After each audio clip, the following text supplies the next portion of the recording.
Well,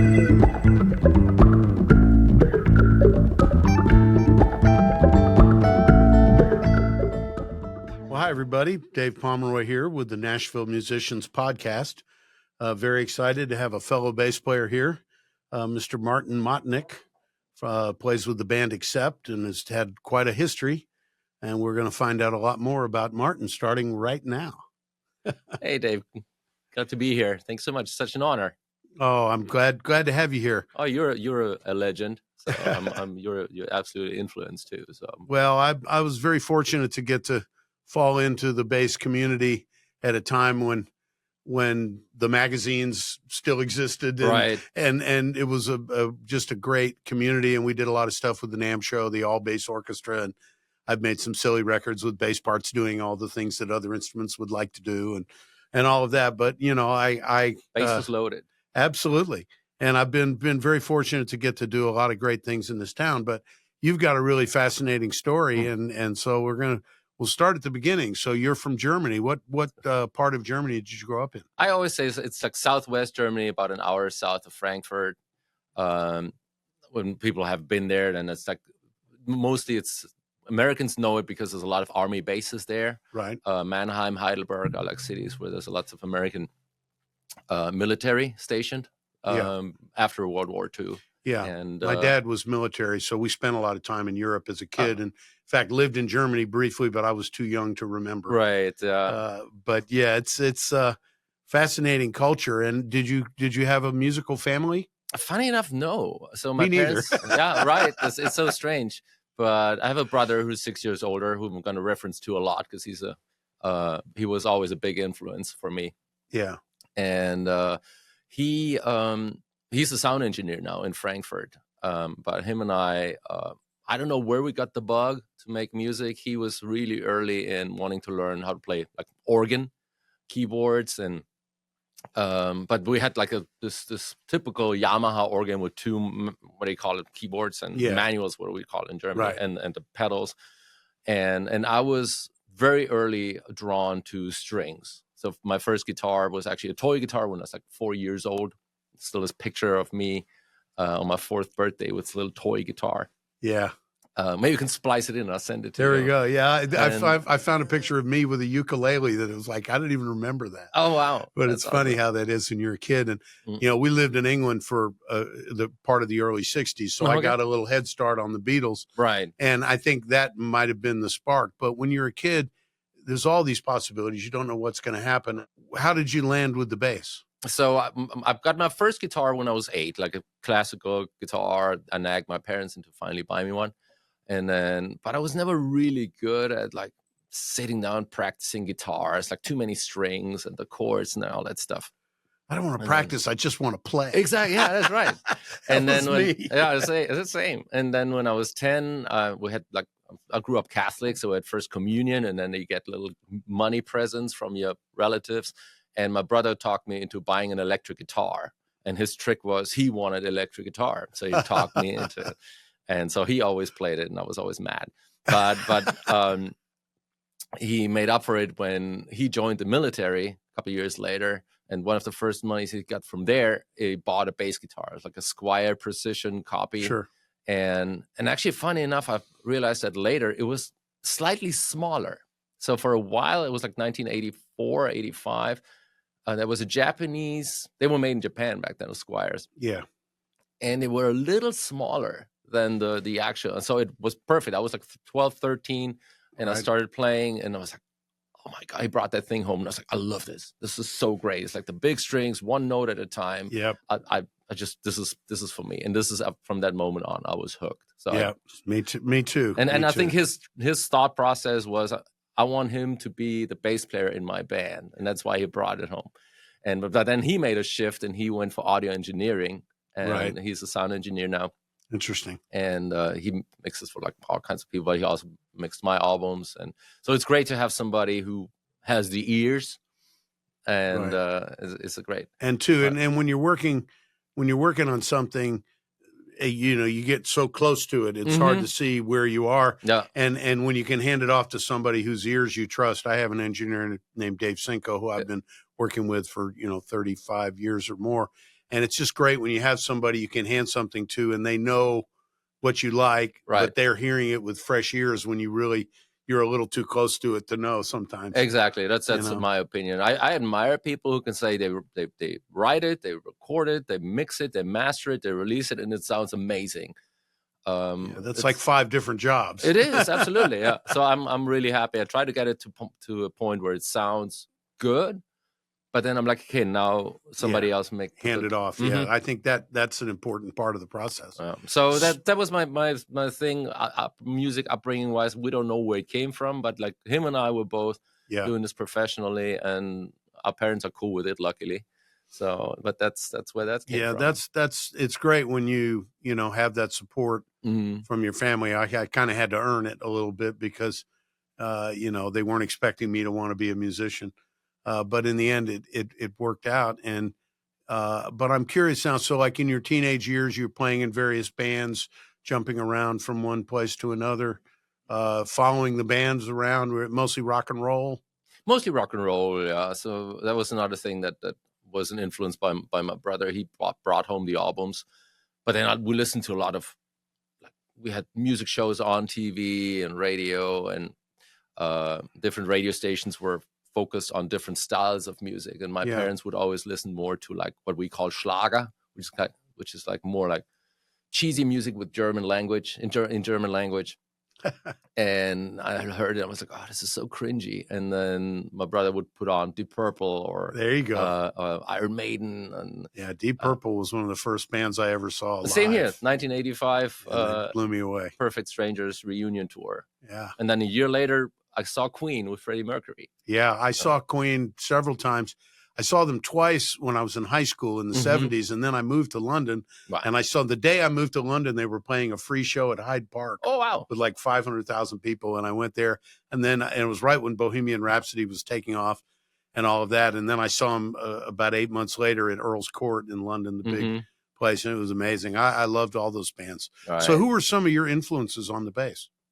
On the bass, the very first one was Billy Sheehan, because it was right around that time when I got my first bass that David Lee Roth came out with his solo album, Elam and Smile, with Billy Sheehan and Greg Bissonette, Steve Vai, and that just blew my mind. Yeah. Same again, my brother brought home the vinyl, put it on. I'm like, what is that? And then what's this aggressive sound behind it? This low frequency, but like driving.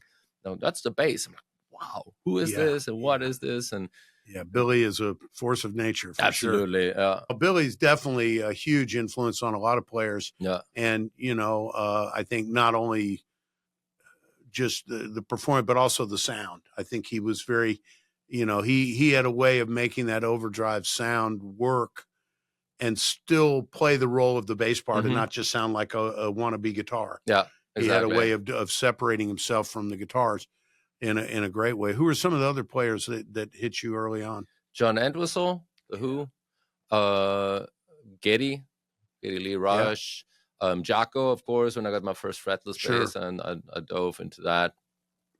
Those are some of the bass players. But then I was very much into virtuoso playing, and so I looked a lot at guitar players like Steve Vai, Joe Satriani.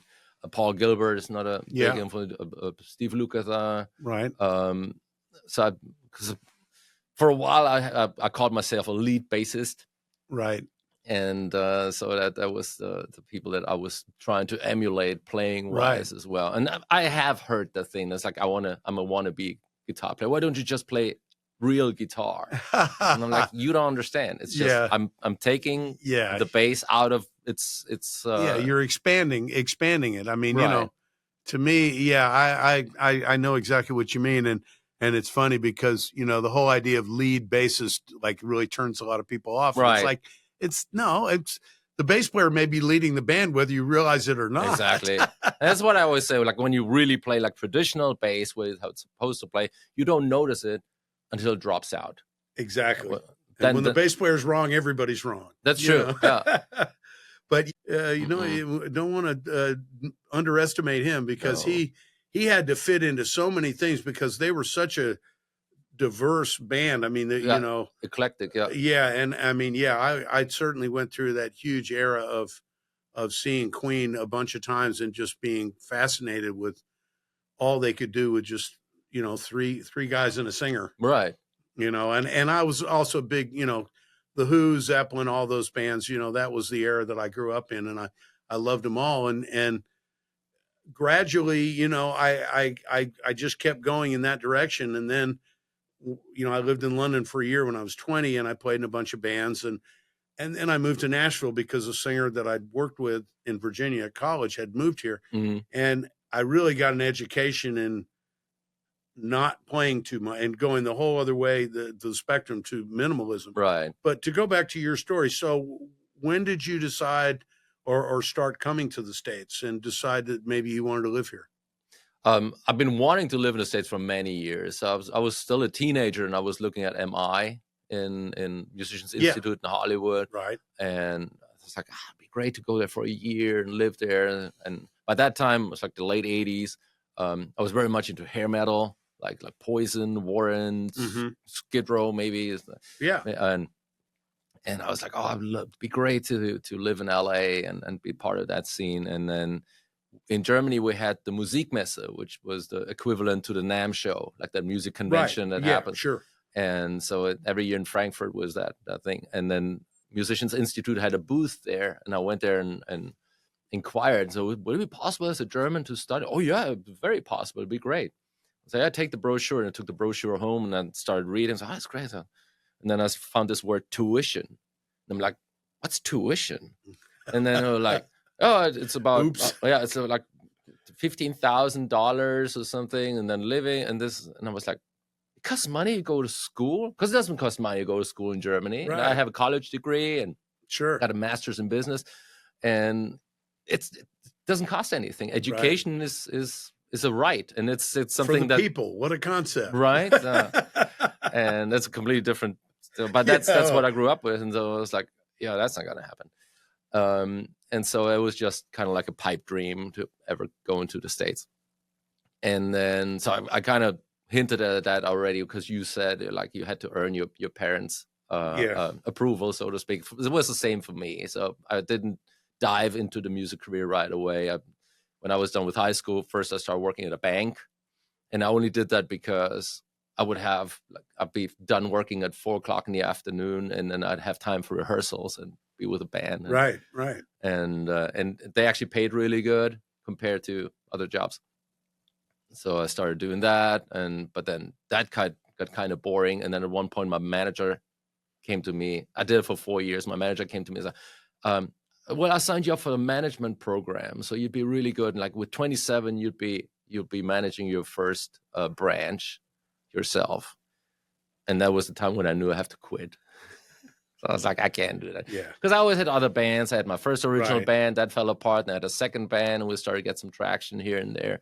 And I was like, I want to make music. So it's just always been in me. So I quit the bank, made my dad really angry.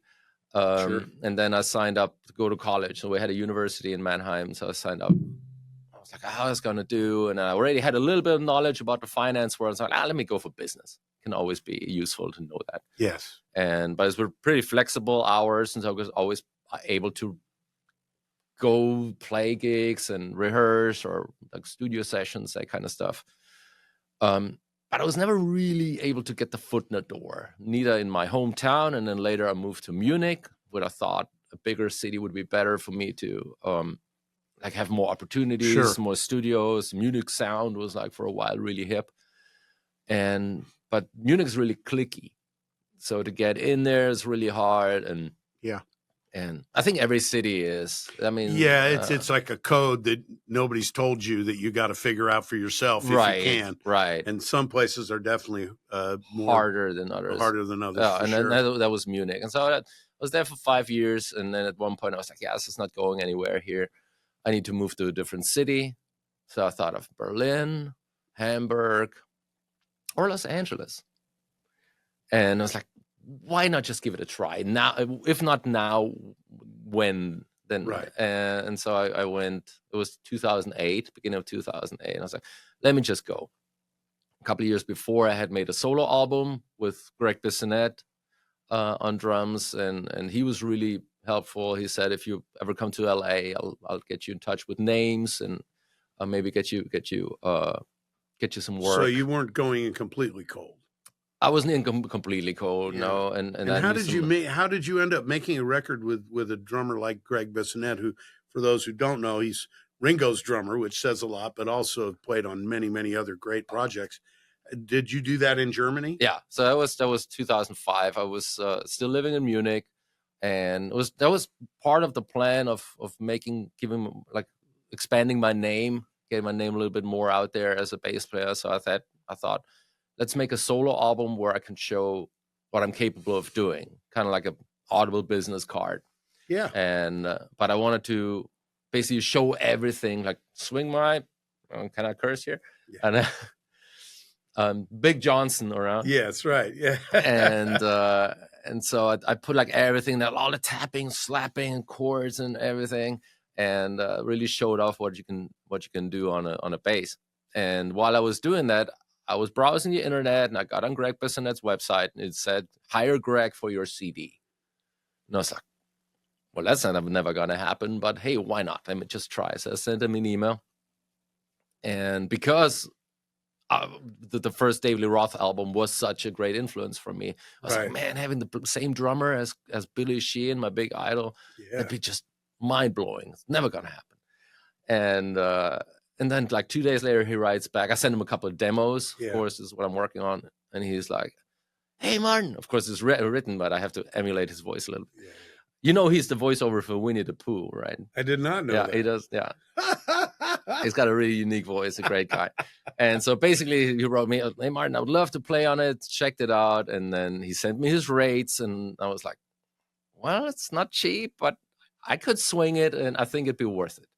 And so I said, yeah, I'd like to have you on 6 songs. And I sent it to him, and took a little bit, but then he sends me an email on a Sunday afternoon and said, hey, I'm here with Matt. His brother, Matt Bissonette, is an amazing bass player, too. Played Joe Satriani, David Lee Roth as well. Lots of studio stuff.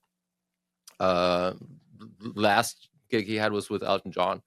And so it's like, yeah, we just finished recording. Matt was a recording engineer, and can we call you? Of course. So I'm in Munich, like phone rings. I'm like, hello? I said, hey, Martin, this is Greg. I'm like, hey, Greg, how are you? I said, yeah, man. Hey, Matt wants to talk to you. And so, hey, this is Matt. I'm like, hey, Matt. It's like, yeah, I just want to let you know, we just finished the album, and I'm going to release it under my name. And I was like, at that time, I was still kind of like my school English. Yeah. And I was like, okay. Yeah. He was like, didn't get the joke. And he was like, I'm just joking, man. That's a great job. That's great. But that's a great compliment. Yeah, that's what I thought. Later, I was like, oh, you actually, yeah, that's funny. It's the old sideways compliment. Right. So that's awesome. And, you think about, and that, was a while ago. And when passing tracks around that way was unthinkable not that long before then. Absolutely. And it really changed. It's changed the way a lot of people make music. It's, for some people, it's the only way they make music these days. And it's changed. I think it's changed the songwriting process a lot. It's very interesting, how that happens. I kind of came up in the era of the more people we can get in here at once, doing it all as one thing, that's magic. And it still sort of conditioned that. It is. Yeah. There's something special about that, but it's just not always possible. Right. And under that scenario, you flying to LA and sitting there while he plays the drums was just not a practical thing. Oh, no, but how cool that relationship has kept going. Yeah. And you're able to keep that. And one of my little catchphrases is music makes the world smaller. And this is a perfect example of that. So when you moved to LA, you already had an ally there with Greg. Yeah, Greg and Matt actually too. He was also. That's great. I invited him. I forced him to have lunch with me one time, and then I asked him, so what would you suggest? What did you do when you moved here? And he said, well, I played a lot of churches. That's what he said. That worked for him. And I was looking for church gigs. Couldn't find one at that time, but and then he said, make friends, go to jams, go to jam sessions, meet many people as possible. So every Monday I was at the Baked Potato, right? Just to watch and listen and show my face, and then after a few times they invited me to come up, play a song, jam with them, and then that's how I met quite a few people. And then other jam sessions, tried to find some. The worst was a blues jam session one time that I went to, where I just literally played just 1, 4, 5 the whole night. It was like digging a ditch. Well, and blues is one of the worst things to play for a bass player, by the way. It can be harmonically extremely boring. Yeah. For me, one of my big moments as a kid was playing along with Cream's version of Spoonful. Mm-hmm. The live version was like 17 minutes of E, Mm-hmm. and Jack managed to fit pretty much every single note into E. and it was kind of like, and then I started going, wow, can you do that in other keys too? Right. Oh, yeah.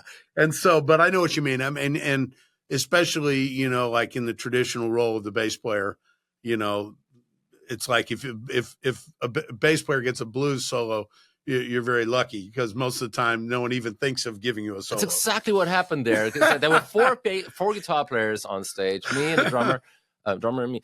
And then so each guitar player had like a 2-3 minute solo and just noodling the pentatonic up and down. And then the next one, same. And the next one, and I'm like, okay, I'm next. So the guy comes to his end, and I'm just about to start playing the solo. The first guitar player starts over again. I'm like, I need to get out of here. That's wild. So you were in LA for how long? So I was there. I just went there basically somewhat on a whim. So with a bass guitar and a keyboard and with a tourist visa. So I was only allowed to stay for 3 months, and made my little contacts here and there. And I knew I was going to have to leave after 3 months. And it was just an experiment. Sure. Was I even going to be like, what, even waiting for another bass player? Is there even a chance? And but then I was there for like a month and a half or something, and I walked into the Guitar Center on Sunset, the big one, and there was a billboard, not a billboard, what do you call it, like a bulletin board. Thank you. And there was a flyer on there, and said the singer for Peter Criss's band and the drummer for AC/DC are looking for a bass player. I'm like, wow, how is that even possible? I'm like, well, this is Hollywood. Everything's possible. And so it was, in fact, it's a guy, Jason Ebbs.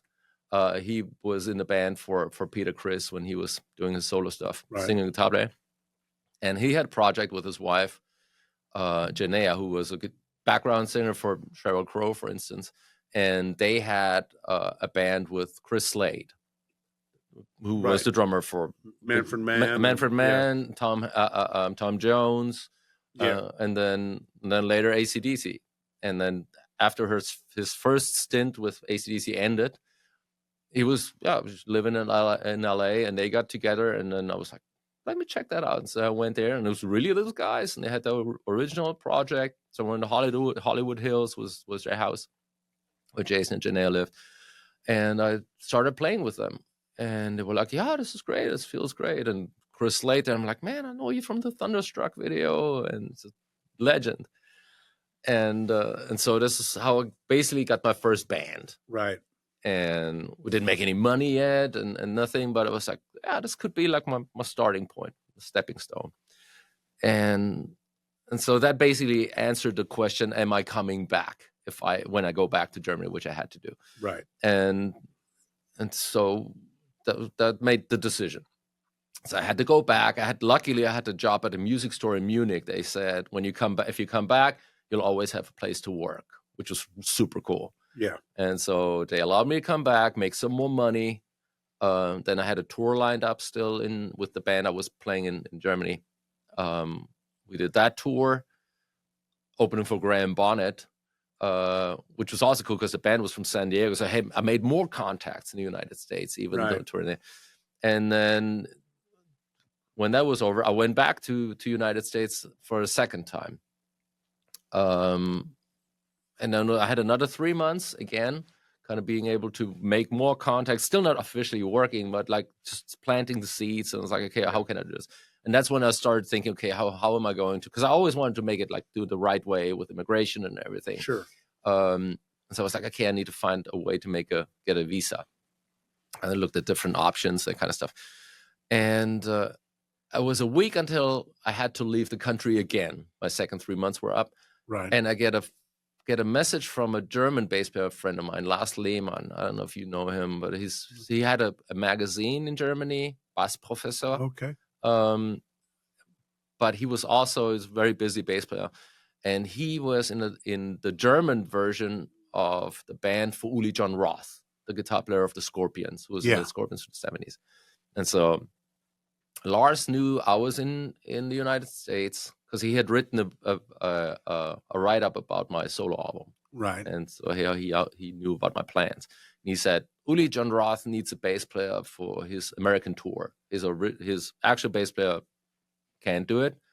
Would you be around? Would you be interested? And I said, I would love to, but I can't work officially. Plus, I have to leave the country, and I don't know when I'm coming back. And I said, well, it might be able to get you an artist visa. And I'm like, if you know how to do that, I'd be very interested. And it's like, well, I'll tell Uli, and he's gonna call you, and then you can discuss that. And that's where the union came in and was really helpful, because Uli calls me and we have this conversation, and I tell him, hey, man, I'd love to do it, but it'd be a lot of work for you. It'd be very expensive for you. There's other bass players in the United States who could easily do that job. And he said, no, I want the German band, because everybody else was German. So I want this German band. I've seen what you do. I love what you do. I cannot think of someone else who could fill that, especially not on a short notice, because it was 2 weeks before we would start rehearsing. Oh, wow. And it was very elaborate, the music. The music was very symphonic, and it was not just a verse, bridge, chorus, solo. So it was written like a symphony. Yeah. And so he's like, let me talk to my lawyer, and we'll figure it out. And then it did the whole, as you know what's required, it went through the headquarters, AFM in New York, and with the lawyer, and I got the letter and got my emergency visa. And then I had to fly back to Munich and do the interview at the embassy, in the American embassy in Munich. Got in there, and they were like, so what do you need, a emergency musician, a P1 visa? And I said, yeah, I'm kind of like a musical firefighter. So when I jump in when it burns. And they're like, oh, that's an interesting way to put it. I never heard that. And got approved. And a week later, I was back in LA, and we were rehearsing. With a work permit. And awesome. I had a P1 visa, and that was valid for a year. Yeah. So I knew even after the tour was over, the tour was a month, I was able to stay. So that was a real turning point. Oh, yeah. And it was such a lucky strike. That's great. That's awesome. So you were in LA, and you did that tour, and then stayed there and just kind of branched out and kept doing more stuff. Right, exactly. And then on that same tour, I also met, who is now my ex-wife, but at that point, so met a girl, and then we started dating, and then she asked me, so what's going to happen when your visa expires? I don't know, I'll figure it out. And then it was her idea, well, we could get married, and then you get a green card and stay here. I'm like, sure.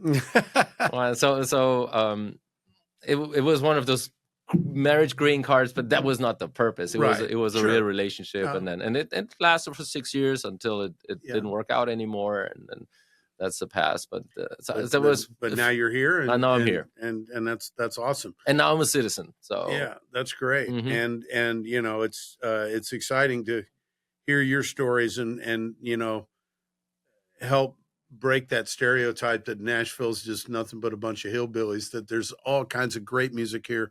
People like Billy Sheehan, Jeff Berlin, all these different people coming here, Jack White, you know, and it's, to me, it's really exciting because as a military kid, I was always into the marriage of cultures, and I always thought that was what the world should be about, is different cultures learning from each other and expanding. And totally. And, you know, so you were in LA, and then I believe you made a little brief run in Las Vegas. Yeah. So we were in LA, and then 2008, that was right, 2008, 2009. And then I had started to plant a few seeds, and tours were promised. And then because of the financial crisis, they all fell apart. And then I got faced with the realization that Los Angeles is an expensive area. And then friends of my dad, Jason from Ecotonic, that band I was telling you about. Yeah. They were playing quite a bit in the casino circuit in Las Vegas. They were actually traveling back and forth. And he said, if you move to Vegas, we have a job for you.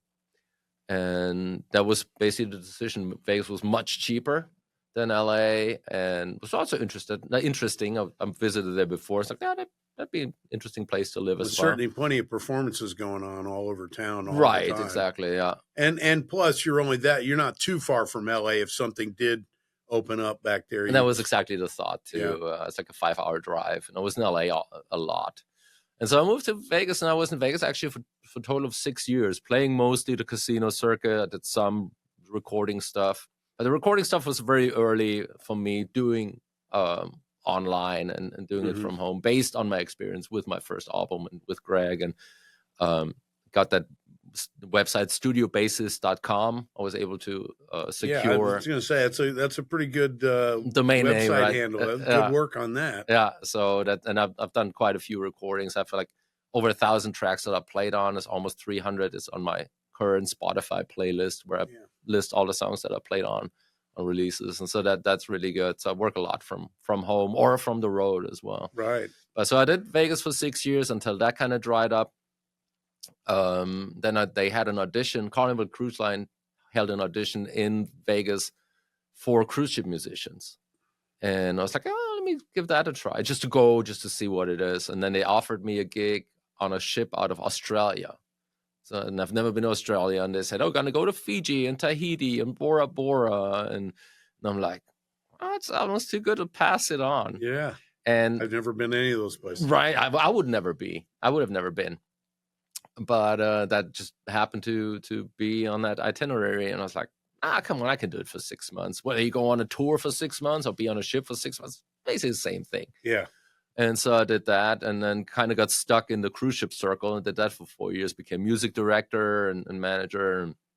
Now, what kind of music were you playing on these cruise ships? Were these like rock and roll cruises? No, it's basically all styles of music that you would hear in basically a glorified bar band, basically. Cover band. So each night is usually a different theme. So the first night would be an 80s night, and then it would be Motown. So we'd all wear like suits and ties, and a Latin night, a country night.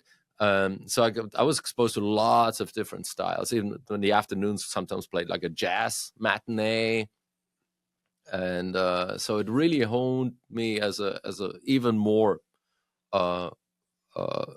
versatile player in different styles. Sure. And then sometimes we would play with guest entertainers that would fly on, so we'd have to sight read for their shows. And sometimes on some cruises we would play for the big theater show, like where they have the dancers and that kind of stuff. They changed a lot to tracks, but some of the ships still do where they actually have a band in the pit, and then you're there and you're just playing with whatever's written down, whatever they put in front of you. Exactly. Yeah. And so it was a really good exercise for me. We play 6 nights a week, and that's a fantastic time too. And plus being in exotic parts of the world that you would never normally get to. Exactly. So I did a lot of I learned how to scuba dive and like jet skis, and then I always rent cars in Hawaii, for instance. Yeah, right. Road to Hana, which is like legendary and beautiful. It's just amazing places. So I did that for 4 years, but then that kind of like wore out, and I was like, I didn't move to the States to work on a cruise ship. I could have stayed in Germany and do that, because they fly you in and out from wherever you live. Yeah, right. And I have a really good friend who lives about an hour south of Nashville. It's been my friend for like 30 years now. We met in Germany. He's an American, but he was in Germany at the time. Yeah. And was a singer in a cover band that I joined, and we became best friends. We've been best friends ever since. And I said, I'm done with ships. I need to stop. And he said, well, there's more and more rock and roll in Nashville. You should give that a try. I was like, yeah, you're probably right. So he let me live and had a studio apartment in his house where I could stay for a little bit until I moved into town. And I started going to Broadway. And then I realized that I started to speak the language a little bit more, because I mentioned that to you before we started recording. Is like my very first visit to Nashville was 20 years ago. It was 2004. And I walked into the bars on Broadway, and I realized I don't understand anything musically. It was all traditional country with washboard and upright bass and all the old songs. I'm like, I have no idea what goes on. Right, here. foreign language, literally. Absolutely, literally. So it's like, if there's any place in the States where I could hang, it would be LA with rock. But now it had changed the music. I mean, I probably expanded my vocabulary too. Yeah. But the songs that they played, I was familiar with. I was like, I could hop on stage right now and play that. Right. And so I was like, I should start making some contacts. And Facebook was a big help. I found some groups where I could sign up.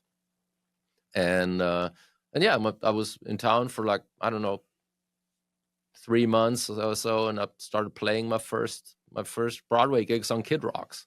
Okay. And so that was like, I was like, okay, I'll be able to survive, because I had some of the cruise ship money set aside as a nest egg to live off. Right. And right. But I was like, okay, I'll survive. I'm not gonna starve. And so that's what I thought was going to be like my life for a while. And then all of a sudden I get a phone call from a really good friend of mine from California. Jimmy Palmer is his name. And he was Uli John Roth's guitar tech when we were on tour. And he said, hey man, did you hear that Peter Baltus quit Accept? And I was like, Accept? I remember them from the 80s. Right. Like, what do you mean that they're still around? Of course, man. They're rocking. And Peter just posted today that he's going to. Peter Baltus is the original, or basically the long-term bass player of the band. One of the two remaining long-term members of the band. And so he went online. And he said, yeah, he's going to do something different, and he's leaving. He's leaving the band. And I was like, oh, I had no idea. And he goes, yeah, man, you'd be perfect for them. You need to apply. And I was like, just laughed out loud. I was like, yeah, because they're waiting for me. Yeah. In a world-renowned heavy metal legendary band. They're gonna have the inbox gonna blow up with people wanting that job. Right. Bass players, known bass players, famous bass players are gonna apply. Which is exactly what happened. Yeah. And I was like, but hey, if I don't try, I'm definitely gonna fail. And so we hung up. I went online, verified that it was true, and I found his tweet. I was like, okay. So I went on the website, looked on, is there an email address? And sure enough, there was management at acceptworldwide.com. Like, I start typing out an email in German, saying, I'm really sorry to hear that Peter's leaving the band. I don't know what you guys' plans are, but if you want to continue, I would love the opportunity to audition. Right. And then I gave them my little resume of who I played with and video links and that kind of stuff, and sent it off. And I was like, oh, that was that. It's the last time I'll ever think of that. Right. And then I never heard back. And so I kept living my life, and time went by. And then one night in the middle of the night, I get an email, Wolf Hoffman, the guitar player. Yeah. Say, hey, are you around tomorrow for a chat? And I'm like, absolutely. So I write back, so call me anytime. This is my phone number. So he calls me up the next day, and he goes, so what's up? And I'm like, well, you tell me. Yeah, I'm here. I'm just fresh in Nashville. I've done this and that, you know. But yeah, I'd be interested. And he said, well, why don't you come by and we jam a little bit? And I know you can play, and we can just see how we vibe, and because it's more important to him how we actually get along. That's the thing about a band, you know. Exactly.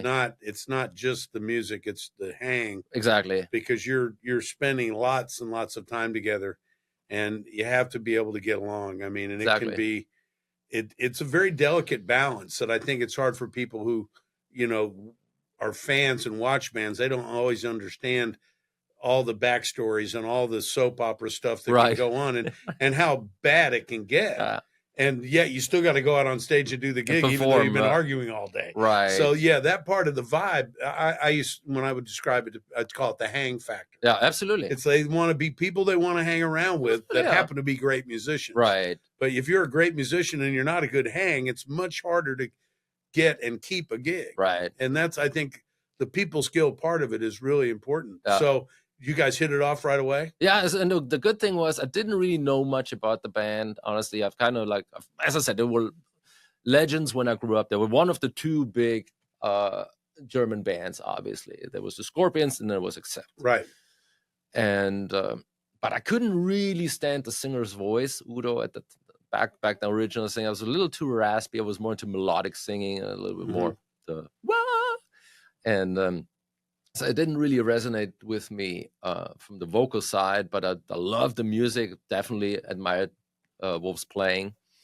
And but so yeah, they were kind of like not on my radar. And of course I had jammed and covered a few songs. We covered Balls to the Wall in like my 90s cover band and stuff.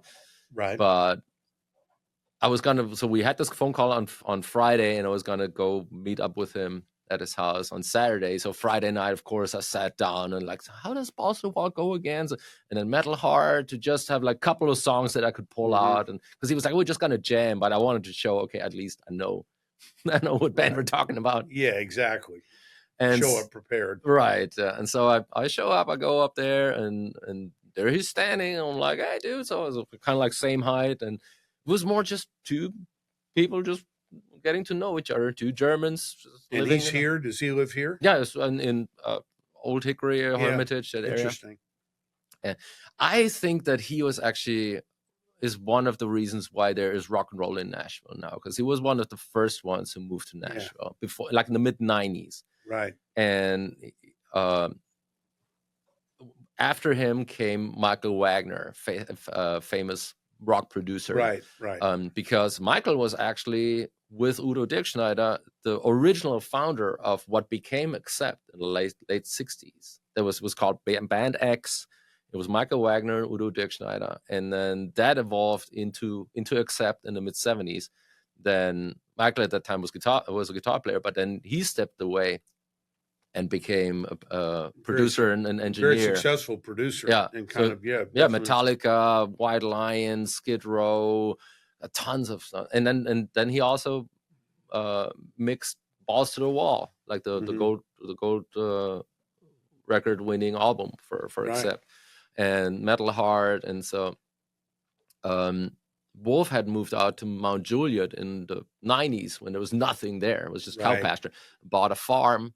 And then Michael put his studio on that property. Right. And I think that's what attracted like Skid Row to come out here, and then a bunch of other people. And that's why I think that Wolf is actually a reason why there's rock in That's Nashville. Interesting backstory. I didn't know that. I remembered that after you started telling the story that at least one of them lived here. Yeah. And so you've been with the band ever since? Yeah, it's been 5 years now. So it's actually on April 20th, on 4/20. It's going to be my 5-year anniversary. I'm playing my first show with them. Wow, that's awesome. And what helped me was, I mean, that I was German, but then also the fact that I had played with Uli John Roth 3 tours, and Uli is one of Wolf's big influences. It's Uli and Richie Blackmore. He says those are his 2 heroes. Yeah. Oh yeah, I was a big Richie Blackmore fan as a kid. Yeah, me too. Deep Purple I was always fascinated with them. Right. Sure. But Purple and then Rainbow. Yeah, right. And all those things. I mean, the Highway Star. Yeah. That's the one that still gets me. I still get. And they still start the show with them. And then a couple years ago, I was lucky enough to we played 2 festivals in Finland with them. Oh, nice! And so I got to meet them backstage finally for the first time, and they still start every show with Highway Star. Wow, it's awesome. That's great. And so now that you're doing the Accept thing, it gives you a little bit of security to. When you're not on the road, you can do your own thing. You can overdub for people or play. Are you playing around town at all with any other things? Yeah, I have a residency gig at Kid Rock's. Oh, okay. Which I'm gonna have to take a break from because we're about to go on the road with the new Accept albums coming out end of April. Okay. Humanoid. Great. And are you involved? Are you involved at all in the writing? Mm-hmm. Is it sort of they kind of write as a band, or is it?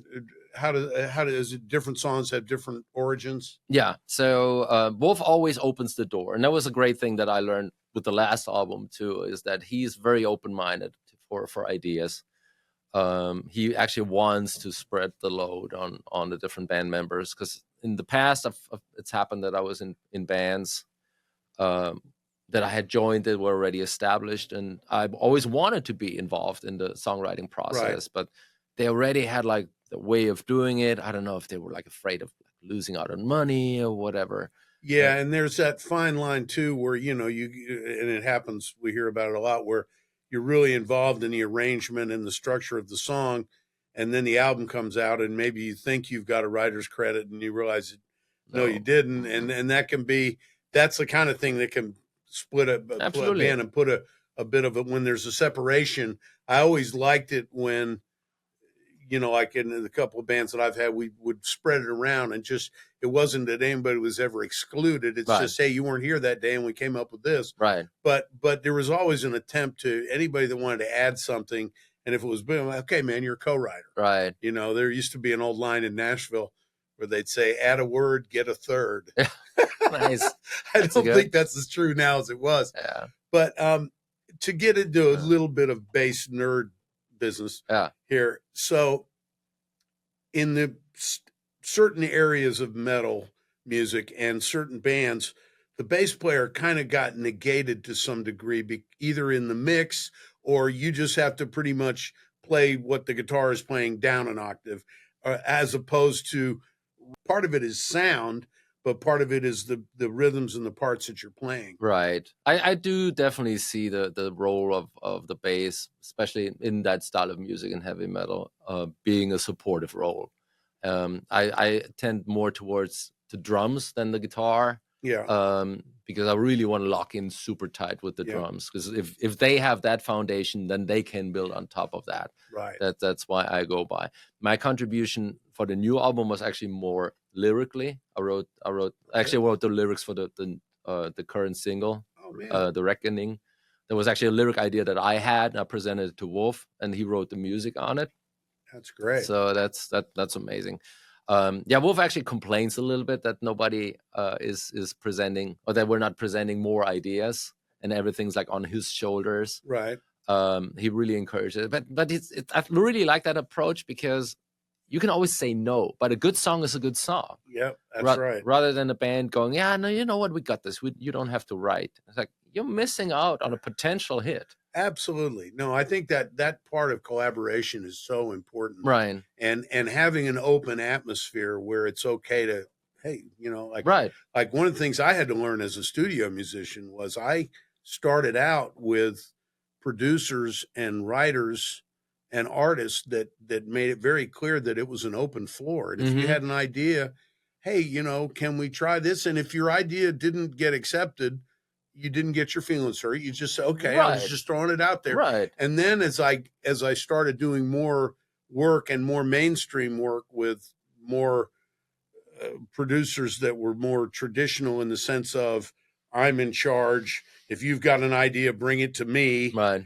And there was even one guy that I worked with occasionally who would say, you'd listen to the song and look at the chart, and then he would say, hey, get your pencils, guys. And he would make up in the second verse on the third bar, we're going to push into the 4, and and you're writing all this stuff down. And I'm like, okay, yeah. And we get out there and I'm getting ready to do those things. And one of the guys who's been working with him longer looks at me and goes, okay. And he goes, no, that's just there to impress the client, to make the client think that the producer is really on top of it.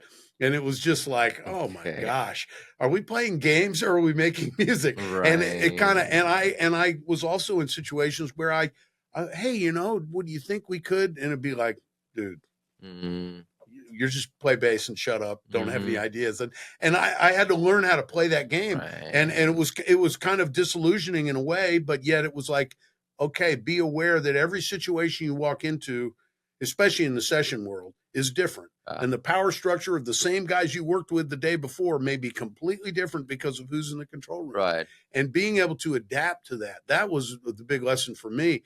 And when I first moved to Nashville, by luck or fate or whatever, I worked with artists that were minimalists. Guy Clark, the wonderful songwriter, 3 chords and these incredible words. And it'd just be like, you'd listen and go, why do you even need a bass? Yeah. And I got to come up with something that is going to be there. And then I worked with Don Williams for a long time, who was very much about the song. Mhm. And I remember I'd been with Don maybe 6 months, and I've been playing, and I'm still playing too much. And he took me aside and he said, David, you don't have to play what's on the record.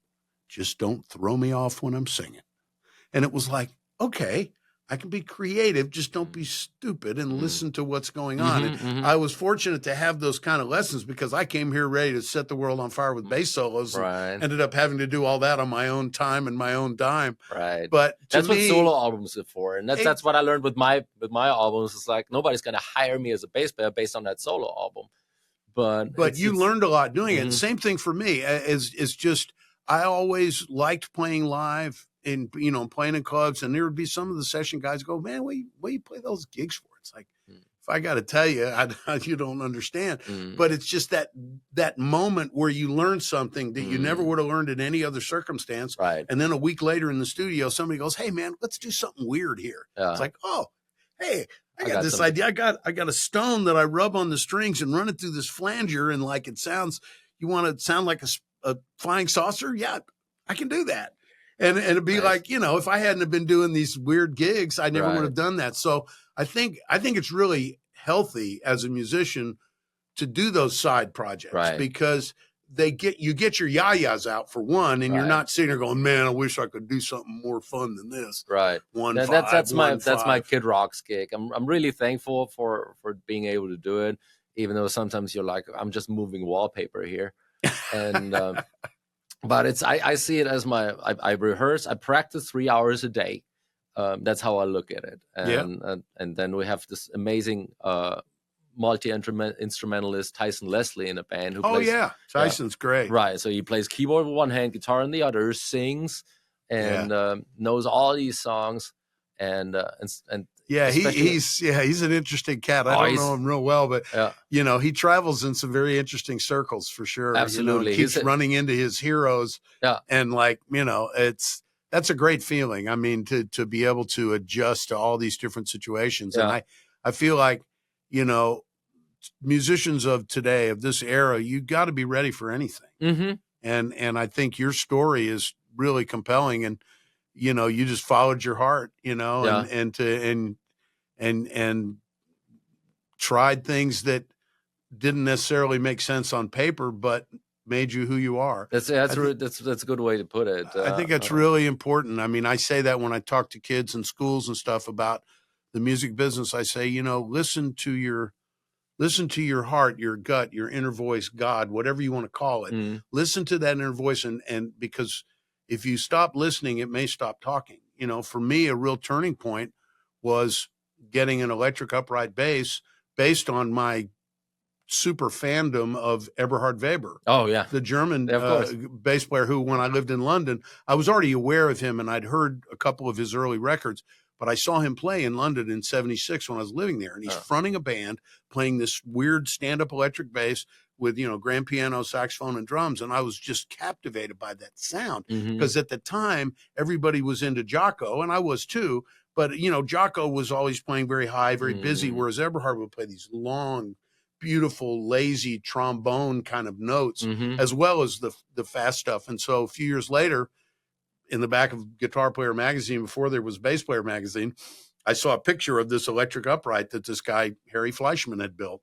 And it was like in the new products section or whatever. And I called him up and asked him if he'd ever heard of Eberhard Weber. And about a month later, I was on the road where he lived in Colorado at the time, and he brought a bass for me to play. And I just fell in love with it and went, okay, I'm going to buy it. Okay, I'm going to buy one. And it was the most money I'd ever spent on something. And for years, I got weird looks.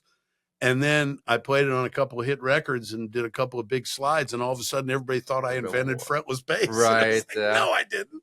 It was this German guy that I loved, and I just had to get one. And for the first 5 years, all I got was weird looks and get a Fender, son, And then in the end, it became kind of my hook, and people would actually ask for it. So if I hadn't have paid attention to that, it would never have happened. And I think you're following your dreams the way you have.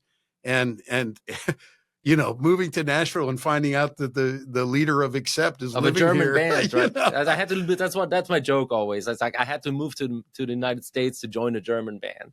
That's fantastic, man. Well, this has been a great conversation, and thank you. And we'll have to do this some more, and really appreciate your enthusiasm and just your passion for all of this, and it's a great example for the musicians of the future to see someone like you that has done these things. So thanks and we love you being a part of the union and working to make sure that your stuff gets protected, because we're the only backstop for people who need to protect their intellectual property, because there's far too many people that will just hand you $100 and say, thanks very much. And the next thing you know, it's a big hit record and you should be getting royalties from various things, but you didn't because there's no paper trail. And so Nashville was built on this idea that, the music business doesn't have to be a win-lose if everybody treats each other the way you want to be treated. Right. And, I'm certainly doing the best I can to kind of put that attitude forward. It's a bass player thing. We want everybody to feel good. You're rushing, you're dragging. It's right here in the middle. Let's just put it right there. Bring it together. So thanks again for doing this, so much, Martin. Dave. I appreciate Thank you, man. Absolutely. It's good an honor. fun. And go to Martin's website and we'll put up the web address, and look forward to seeing you play live soon. I hope so too. All right.